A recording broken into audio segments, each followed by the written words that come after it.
తమ కుమారుడికి కారుణ్య మరణం ప్రసాదించాలంటూ ఓ వ్యక్తి తల్లిదండ్రులు దాఖలు చేసిన పిటిషన్పై సుప్రీంకోర్టు కీలక వ్యాఖ్యలు చేసింది. ఎవరు బతికి ఉండాలో, ఎవరు చనిపోవాలో నిర్ణయించేందుకు మనం ఎవరమని సుప్రీంకోర్టు ధర్మాసనం వ్యాఖ్యానించింది.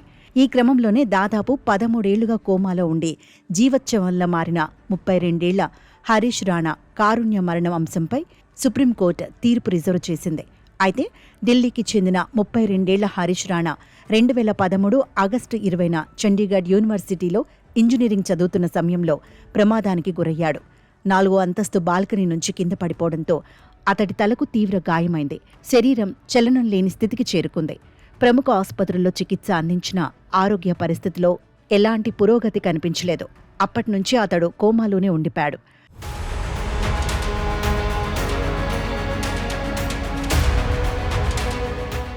ఇన్నేళ్లుగా అతడి తల్లిదండ్రులు ఇంట్లోనే ఉంచి హరీష్ను చూసుకుంటున్నారు. కుమారుడి చికిత్స కోసం ఆర్థికంగా, మానసికంగా చితికిపోయిన ఆ తల్లిదండ్రులు అతడి కారుణ్య మరణానికి అనుమతించాలంటూ 2024లో ఢిల్లీ హైకోర్టును ఆశ్రయించారు. అయితే వారి పిటిషన్ను ఢిల్లీ హైకోర్టు తిరస్కరించింది. ఆ తర్వాత సుప్రీంకోర్టుకు వెళ్లినా నిరాశ ఎదురైంది. అయితే హరీష్ కోలుకునే అవకాశం లేదని వైద్యులు మరోసారి నివేదికలు ఇవ్వడంతో అత్యున్నత న్యాయస్థానాన్ని ఆశ్రయించింది. అతడు కోలుకునే అవకాశం లేదని వైద్యులు ధృవీకరించారని, మానవీయ కోణంలో మర్యాదపూర్వక చావును ప్రసాదించాలని వారు కోర్టును వేడుకున్నారు.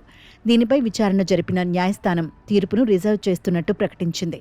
ఈ సందర్భంగా ధర్మాసనం ఒకంత ఆవేదన వ్యక్తం చేసింది. ఈ కేసులో కారుణ్య మరణం అనే పదాన్ని మేం ఉపయోగించలేమని పేర్కొంది. మేం నిత్యం ఎన్నో కేసులు విచారిస్తామని, కానీ ఇది చాలా సున్నితమైన అంశమని సుప్రీం ధర్మాసనం తెలిపింది. మేము మనుషులమే, ఎవరు బతికి ఉండాలో, ఎవరు చనిపోవాలో నిర్ణయించేందుకు మనం ఎవరం అని ధర్మాసనం వ్యాఖ్యానించింది. ఈ కేసులో ప్రాణాధార వైద్య చికిత్సను ఉపసంహరించే అంశాన్ని మాత్రం తాము పరిశీలిస్తామని ధర్మాసనం వెల్లడించింది.